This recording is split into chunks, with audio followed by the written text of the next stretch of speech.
مولانا المومنین اسپورٹس مین تھے، روزانہ باقاعدہ جنگی تیاری کرتے تھے، کبھی تو جو ہے اپنے 25 سال میں بھی وہی جوہر تھا اور 25 سال کے بعد بھی جنگ سکھی میں بھی وہی جوہر تھا. کیا مانے سپر نیچرل تھا؟ نہ، ریگولر ریہرسل تھا، کام ہوتا تھا اس پر. سلوات پڑھی.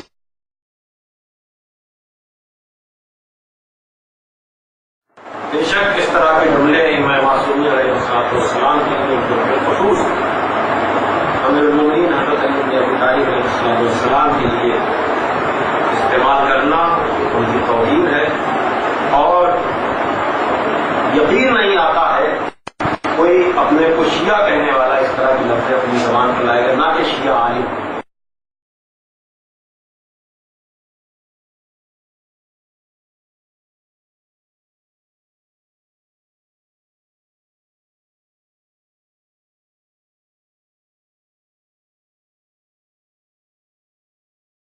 اور میری ماں بہنوں سے امام بارگاہ میں جاتی ہیں، نظر کرتی ہیں، خدایا میرا کام کر دے تو علم چڑھاؤں گی. علم بہت ہو گئے ہیں، میں بھی چاہتا ہوں. یہ نیت کیجیے، نظر کیجیے، مولا اگر میرا کام کر دیجیے تو کسی بےکس کو پڑھا دوں گی. دیکھیے اس دن آپ کی دعا قبول نہ ہو. سلوات پڑھیے محمد و آل محمد.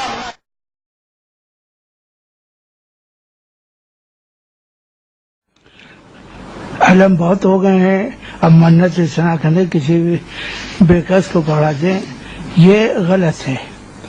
یہ الگ سے یعنی علم کی زیادتی جو ہے اس کو بنیاد بنا کر کے کسی کو پڑھا دیں گی کہ منت جو ہے یہ غلط ہے، اس لیے کہ توہین ہے اس میں جناب عباس علیہ السلام.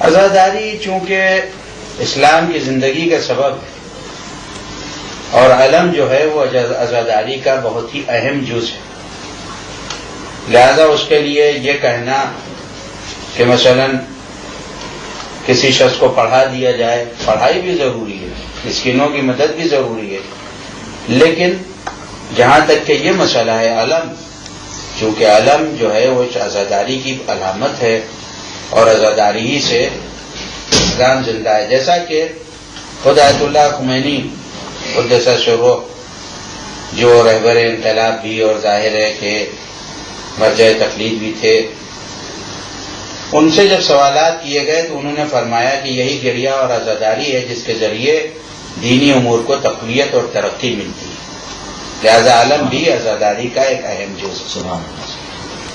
اس کے بعد جب آیت اللہ خمینی سے پوچھا گیا کہ ہماری نظر میں گریہ اور توسل با امام بے نتیجہ ہے، تو اس وقت امام خمینی نے ارشاد فرمایا ذکر مصیبت امام حسین علیہ السلام مقصد و مکتب امام کی حفاظت کا سبب ہے. سبحان اللہ، سبحان اللہ. اس کے بعد آیت اللہ خمینی سے جب سوال کیا گیا مرثیہ خوانی اور تذکرہ مصائب کیا صفوی شیعوں کا کام ہے، تو امام خمینی نے اس وقت جواب دیا وہ لوگ جو یہ کہتے ہیں کہ ذکر مصیبت سید الشہداء نہ ہو، در حقیقت یہ حضرات مقصد حسین کو نہیں سمجھتے.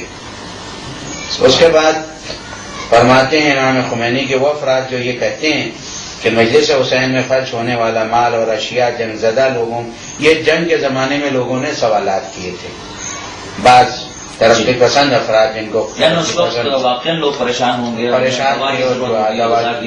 سبھی چیزوں کی ضرورت تھی انہیں، تو اس وقت سوال کیا وہ افراد جو یہ تو امام خمینی نے جواب دیا وہ افراد جو یہ کہتے ہیں مجلس حسین میں خرچ ہونے والا مال اور اشیاء جنگ زدہ لوگوں میں صرف کرنا چاہیے وہ غلطی پر ہیں. در حقیقت دونوں کام اپنی اپنی جگہ پر اہمیت رکھتے ہیں اور مکمل طور پر ان کی رعایت ہونا چاہیے. مومنین حضرات جو کہ مکتب انبیاء و اوصیاء علیہم السلام کے معتقد ہیں، عزاداری امام حسین علیہ السلام کو بھی اہمیت دیں اور جنگ زدہ افراد کو جنہوں نے اسلام کی راہ میں مصائب برداشت کیے ان کی طرف بھی توجہ دیں.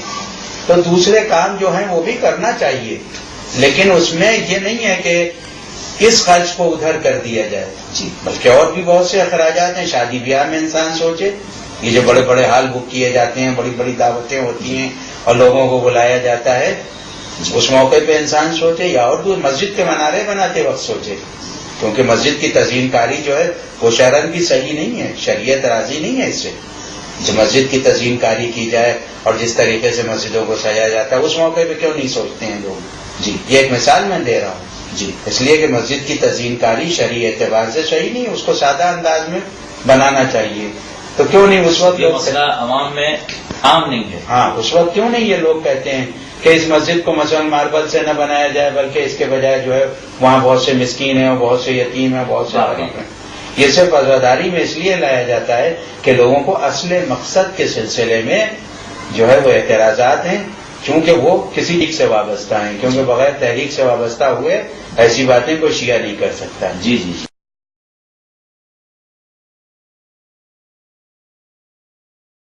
میری طرف سے پوری اجازت ہے، حتیٰ کوئی کہہ دے کہ مجھے تقریر کرنا نہیں چاہیے تو میں آنکھ بند کر کے گھر میں گوشہ نشین ہو جاؤں. میں الگ اعلان ان کو غلط کہہ رہا ہوں، مجھ سے آئیں گفتگو کریں اس کے بعد گوشہ نشین ہو جائیں یا کنویں میں کود جائیں، جو کریں وہ بہرحال ان کو اختیار ہے. سبحان اللہ.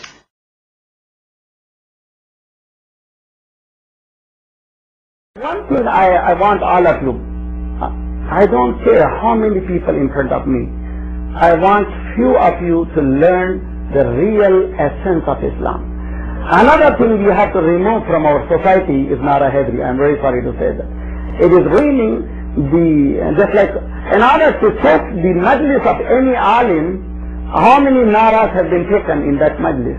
That is a symbol, it becomes symbol of that. I am not saying Nara Haidari is bidat. I am saying Nara Haidari is becoming just like a clap. The more you have clap, that means the symbol of clap is a success. That the more you naras you have, that is a symbol for the success. I am saying Nara Haidari is becoming just like a clap. The more you have clap, that means the symbol of clap is a success. That the more you naras you have, that is a symbol